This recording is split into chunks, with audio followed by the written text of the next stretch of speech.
What's up, y'all? Welcome to the channel. My name is Frank. For everybody returning, welcome back. For those of y'all that come for the first time, welcome.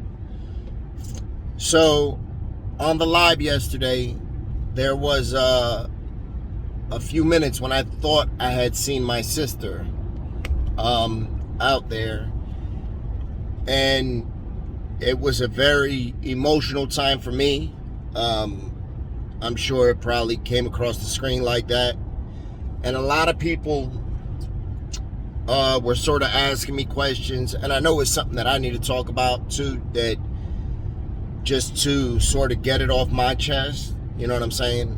And I sort of wanted to do it in a interview form, to have probably Rachel ask me questions and get some feedback during the video. But you know, I'm on a ride today to go to Job Corps to cut some hair, so I figured what better time than now, right? All right, so yesterday, you know, I seen a young lady look just like my sister. If she didn't have all the neck tattoos and stuff, I would have swore it was my sister. Looked just like her. So for those of you that don't know, I'll give you a rundown from beginning to end. My sister, so my sister's name is Chantel. We're the only two that have the same mother and father. All our other siblings, you know, we have different fathers than them. Me and her are the only one that share the same mother and the same father. She's 6 years younger than me, and we've always had a very, very special bond since we were children. You know, maybe it's because we share the same father. I don't know, but we've always been very close. When we got into our teenage years, or I guess when she got into her teenage years, we became like best friends. I've always been very protective of my sister. I've always, you know, to the point like beating up her boyfriends, you know, all that type of dumb shit that big brothers do to stop their little sisters, you know. And January 2nd of 2004, my mother was killed. And that's where things went left with my sister, in my opinion. Prior to that, she had been acting up a little bit. But I think it was just that normal teenage stuff, you know, smoking weed, staying out with your friends, you know, that type of stuff. But after my mother was killed, it just went left, and completely left. She had, along with myself, to drown our pain in drugs. She was, I would probably say she was the closest to my mom. You know, her and my mom were like this, you know. So my mom was a recovering heroin addict. She got clean when Chantel was, you know, was a little younger. So I always felt like she got to be a parent to Chantel more than any of us, because she got clean, so she was able to focus on being a parent. With the rest of us, she was getting high, she was in and out of detox and rehabs and ripping and running.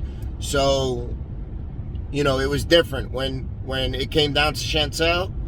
I think she got clean and she got to realize, okay, I fucked up maybe being a parent to the rest of the kids, so I'm going to focus on being an awesome mom to her. And she was. They would go everywhere together, you know, they were like this. So Chantel took it extra hard when my mom passed. And, you know, like myself, that was the first time that I really had took any drugs to kill my pain or to feel better, was, you know, 2 days after my mother was killed. And I know Chantel had also started using drugs at that time. So let me run it down for y'all too. When my mother was killed, me and my older sister moved back home, right? So we moved back to my mother's house to help take care of the kids. for about she was killed on January 2nd. My older sister ended up moving to Philly with the younger kids at the end of the summer. Chantel stood with me. At this time, you know, I knew that Shan had been using, and I would try to keep a leash on her or check on her, you know, and try to, you know, scare people away. There was times where Chantel would go missing for a couple days, and I put word on the street. Anybody that was hustling, anybody that was selling drugs, anybody that, you know, had a dope house, anything, I would put word on the street. If I catch my sister in your spot, it's going to be trouble, right? And everybody knew what that meant. If Frank's sister comes around, tell her to kick rocks. Sometimes that would happen. More often than not, it wouldn't happen. You know, they would think, oh, he's not going to find out. Turn right.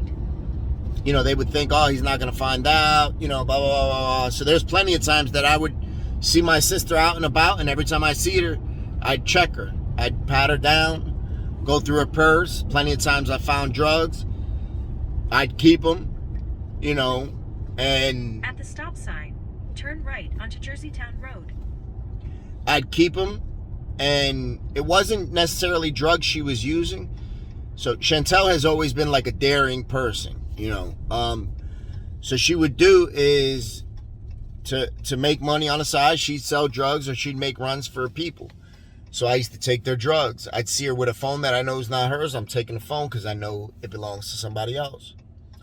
I'm calling the last number that called the phone. You know, that type of shit. I remember one instance, I see my sister, and I would instantly be able to tell, like that, if she was up to something. So I see her. Turn left onto North State Street. She's acting funny. I pick up on it, search her, find 2 bundles, 3 bundles of dope on her, a cell phone that doesn't belong to her. I keep it all. The cell phone, I call one of the numbers that I seen. It kept on calling. Guy picks up. I know the individual. We weren't friends or nothing. So I told him, I said, look, I got your shit. You want it? Come get it. Ended up finding out where he was at. I went, robbed him, beat him all up, pistol whipped him. You know, that's the type of time I was on for my sister. So one time she goes missing. You know, I'm sorry I'm jumping all around, but she goes missing for a week, right? I get a call from one of my friends that he was a hustler too. He said, Frank, I was just in the house. Your sister's there. She's upstairs in the room with 3 other girls. The girls that I knew they got high. He said, yo, I left the back door open for you. He said, you got to hurry up, though. Go now, because if they find out that door is open, they're going to lock it. So long story short, bust in the back door, go in. I go upstairs. It's her, a grown woman who, you know, since has passed on. And then there's another girl in there, and they're smoking crack and doing dope. I grip my sister up, you know, go through it with the other girls, cause a scene, snatch my sister up and take her.